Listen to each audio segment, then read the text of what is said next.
Всем доброй ночи еще раз. Итак, друзья мои, очень много ритуалов мною подарено вам от суда и судилища, смягчить приговор или освободить человека. Далее выиграть суд, ритуалы для адвокатов и не только. Справедливость Фемиды.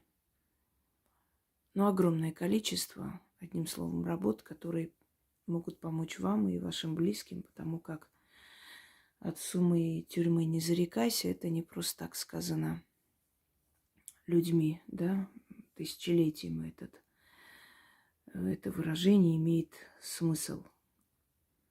Так вот, часто бывает, что человек не виноват. Это очень много раз встречается, и, как говорят адвокаты, тяжелее всего защитить невинного. Потому что когда человек невиновен, он считает ниже своего достоинства доказывать свою невиновность.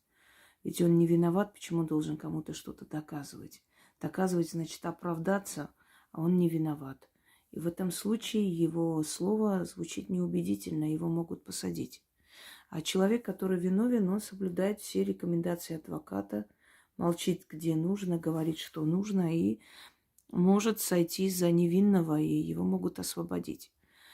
Вот такая несправедливость существует в мироздании, увы, но справедливость, созданная то есть несправедливость, созданная людьми, потому что мироздание само по себе очень справедливо всегда. Так вот, бывают случаи, когда человека подставляют. Бывают случаи, когда человек не настолько виновен, а его судят на все 100. И вот как быть в этих случаях, как помочь? Я уже вам перечислила эти работы, их очень много на самом деле, огромное количество. Они все работают, они все помогают и помогали очень многим людям уйти, просто выйти, можно сказать, из зала суда в тот момент, когда это не ожидалось. Избежать наказания, когда невозможно было даже предположить, что это возможно, что возможно это избежать. Одним словом, если человек действительно хочет помочь себе и близким, он возьмется за это и сделает. У него получится. А если человек не желает трудиться, он будет ныть, выть, ходить и ждать, пока за него кто-то это сделает, и в итоге он или его близкий человек пострадают. Итак, вот очередная работа, которая может помочь вам или вашему близкому избежать наказания, если оно несправедливо. Если оно справедливо, то не сработает. Просто учтите, потому что Фемиду не обманешь. Она очень справедливая богиня. Земная Фемида, то есть суд человеческий, его можно купить и продать. А именно вселенская справедливость, кстати, хочу вам сказать, что второе ее имя Фемиды Карма, та самая карающая матерь, всего лишь наказание Вселенной. Так что она, скажем, неподкупна. И подумайте много раз, если вы считаете, что он справедливо сидит, значит, оставьте его в покое. Если нет, то можете попробовать вытащить. Лучше всего применить, когда еще идут только судебные процессы, вот только начинается это все, и свидетели находят подкупных и прочее. Вот лучше в это время применить эту работу. И тогда есть очень большой шанс и для вас, и для вашего близкого человека, если вы для другого, своего близкого будете читать. Но для своего близкого можно читать только тогда, когда он в СИЗО, когда он закрыт. Если он на свободе, хоть временно, он сам должен это провести. Не проведет, значит, вы не имеете права за него проводить.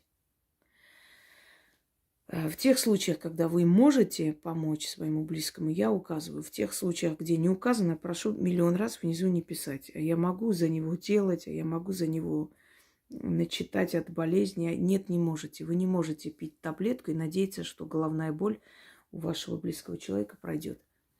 Вы можете помочь им только в тех случаях, когда человек закрытый, да, вот вы можете провести. Если он на свободе хотя бы временно, вы можете, то есть дать ему, он сам должен провести. Если человек на зоне военных действий, ну, там насчет суда, не имею в виду, вообще защиты, да, тогда вы можете ему начитать. Если он не там, значит, он сам должен читать для себя. То есть вот в тех случаях, когда человек просто, ну вот в безысходном положении, в закрытом состоянии, ну никак не может он сам это сделать, тогда можно помочь. Вот и то, когда я указываю. А когда не сказано, прошу внизу не писать всякие глупости. Я просто устала это читать, реально. И отвечать мне некогда. Я просто этих людей блокирую, чтобы не тратить время. Потому что меня раздражает. Потому что вы там пишете, и кто-нибудь начинает умничать, отвечать вместо меня. Понимаете? И меня это уже выводит, потому что, ну, не зная сути, берутся за меня отвечать там кто-то. Потом иди доказывай, что я здесь ни при чем. Вот я услышала в ведьминой избе. Вот и доказывай, что ты не верблюд. Давайте не будем тратить время, силы, нервы друг друга. Просто поймем с первого раза то, что вас просят понять. Итак,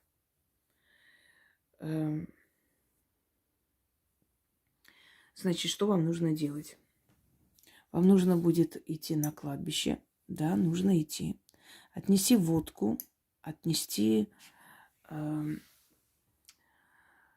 блины, сладости, распечатать. Мусор там не оставляйте, естественно, забирайте и выкиньте потом в мусорный контейнер. Отнесите яблоки. Можете груши отнести, фрукты. И оставляйте, значит, находите могилу с именем того человека, на которого вы начитываете. Если имя этого человека экзотическое или там, ну, нет на кладбище такого имени, пожалуйста, 100 раз не спрашивайте. А если он мусульманин, а если он буддист, вообще без разницы. Мир мертвых одинаков для всех. Религии придумали вы сами. Так вот, если нет с его именем, находите безымянную могилу. Но желательно, чтобы вы нашли могилу с его именем. Разложите это все. И не делайте перед какими-то церковными праздниками, потому что родственники придут и это все уберут. Ну, если приходится делать, тогда ищите такую могилу, где видно, что там давно никто не побывал, и можно спокойно совершать свои дела. Значит, все это ставите, приветствуйте могилу, то есть своими словами. Приветствую тебя такой-то, там, Алексей, Иван. Пожалуйста, помоги там моему сыну, мужу, любимому. И прими от нас угощение. Кладете фрукты на его могилу, лейте немного водки, прям на его, значит, ну, на могилу его, да, на холмик могильный. И бутылку ставите рядом. Разложите 6 монет одинакового. Можно пятаки. Сейчас мне зададут глупый вопрос. А вот вы говорите, что там на кладбище нельзя, если деньги упали, это плохо, место покупайте. Да, если они упали сами по себе, деньги, ключи, еще что-нибудь, это нехорошо, нехорошая примета. Но когда вы делаете ритуал сами, приносите, то есть это часть ритуала. Здесь ничего такого нет. Это ритуал. Научитесь отличать ритуал от случайных каких-то примет. Так вот, предположим, сейчас я вам возьму пятаки. Так, вот раз, два, давайте так. 2, да, 3, еще 3, 6. Желательно. Можно и десятки, но желательно пятаки. В стране, где нет мелочи, возьмите мелочь другой страны. Здесь мелочь нужна обязательно. 6 монет кладете на его могилу и уходите. Значит, это желательно делать. Желательно делать в пятницу. Уходите. Значит, пятница, суббота, воскресенье, понедельник, вторник, среда. Ну вот, оставляйте и следующую пятницу забирайте. 6 дней, на 7-й день забирайте. 6 дней эти монеты должны там лежать. Неважно, снег, дождь. Но если придете увидеть, что убрали, ну, значит, ритуал не получится. Придется повторить уже с другой могилой. Значит, этот мертвый не хочет вам помочь. Отнести нужно днем и забирать днем. Вот в пятницу оставили, следующую пятницу забрали. Далее. 6 монет на 6 дней. Забирайте. Но перед тем, как забрать, на этой могиле читайте. Вот прям пока лежат монеты, вот вы пришли, они там на месте. 6 раз читайте сверху. Берете эти все, значит, монеты, можете класть в какой-нибудь пакетик, я не знаю, мешочек. Выходите из кладбища на первом же перекрестке от кладбища, ну вот первый же, который есть. Вам нужно заранее просто просчитать, посмотреть это все, чтобы сделать правильно. На первом же перекрестке 5 из этих монет через левое плечо вот так кидаете. Ну, смотрите, чтобы там людей не было, то есть потихоньку идите. Если там люди идут, подождите, пока они пройдут, и подходите к этому перекрестку. 5 монет через левое плечо кидайте на перекресток. Говорите, мертвым уплочено. А 6-ю монету нужно кинуть в то место, где он содержится. Ну, изолятор следственный, ну, рядом. Ну, проходите рядом, там оно, если за городом, ну, приезжайте якобы там по каким-то делам, узнать, что там, чего. Это не запрещенные места. Даже возле зоны можно там поехать, якобы что-то узнаете, оставить, кинуть там где-нибудь в уголке. Знаете, зашли там вот приемные, что-то спросили, вот вышли, там встали, курите, если вы курите, вот так вот кинули рядом и прочитали с телефона, не глядя, и пошли. Ну, если вы хотите, чтобы был результат, надо делать так, как надо. Если кто-то спросит, а если это далеко, если это не здесь находится, как быть? Значит, оставляйте возле любого казенного дома. Ну, то есть суда, там, вот он сейчас в зале суда находится, значит, идете, это все делаете и оставляйте возле зала суда. Ну, там, возле здания суда, да. Если он в СИЗО, ну, где-нибудь поблизости, милиция у вас есть, что еще, следственный изолятор. Мимо этого проходите, кинули туда, начитали. Но эффективнее, конечно, сработает, если вы прямо вот возле этого здания кинете, где он содержится и находится. И через некоторое время его отпустят. Еще раз говорю, если, конечно, он не виноват. Если вы убеждены, что он не виноват, все так закружится, все так получится, что его отпустят. Издревле ведьмы, колдуны именно таким образом помогали людям спастись. Был такой случай, когда человека осудили за чужое преступление, а тот, кто совершил, он был сынок таких родителей, собственно говоря, и избежал наказания, а этого парня посадили. Уже шло все к суду, уже свидетели какие-то нашлись. Знаете, да, у лжи 1000 свидетелей, у правды ни одной. Свидетели нашлись, которые утверждали, что так и есть, и они видели его там. И вот отчаяние такое. И в конце концов, после таких ритуалов, некоторых, не буду сейчас называть, там и другая работа была, Этот убийца сам пошел, сознался, чем привел в шок, в ужас всю свою семейку, богатую, знаменитую, которые не могли понять, как он посмел. Он сознался в преступлении, и этого парня выпустили. И он указал место, как это совершалось. Одним словом, уже ничего не помогло. А оказалось, что просто этот убитый парень приходил к нему всю ночь, сидел возле изголовья и говорил: иди сознайся, пока с ума не сошел, иди сознайся. И вот каждую ночь он прям видел его и уже сходил с ума. Он решил, что лучше пойти отсидеться, чем вот сойти с ума, одним словом. Мало ли что еще мертвый может сделать с ним. Так что они все рабочие, если вы всей душой к этому относитесь. И вы знаете, да, время уже доказало, что так и есть. Просто надо делать, стараться. Итак, сверху читайте 6 раз, собирайте монеты. 5 монет на первом перекрестке кидаете через левое плечо со словами «мертвым уплочено».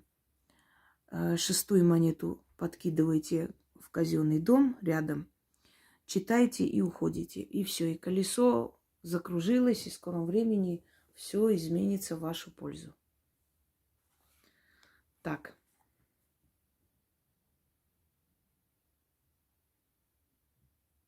Ну ладно, это тут у нас ходят привыкшие. 6 дней живые просили, 6 дней мертвые трудились.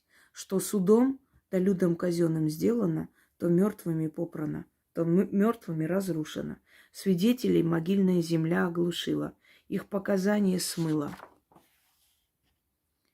Цепи разрублены, кандалы скинуты, что живым содеяно, мертвыми попрано, что мертвыми сделано, живым попрать не дано. Заклято. Еще раз. 6 дней живые просили, 6 дней мертвые трудились. Что судом да людям казенным сделано, то мертвым попрано, то мертвыми разрушено. Свидетелей могильная земля оглушила, их показания смыла. Цепи разрублены, кандалы скинуты, что живыми содеяно, мертвыми попрано, что мертвыми сделано, живым попрать не дано. Заклято. Ну, я не буду читать, вам 6 раз надо читать. Дальше. Уносите на первый перекресток, 5 монет кидаете через левое плечо со словами «мертвым уплочено».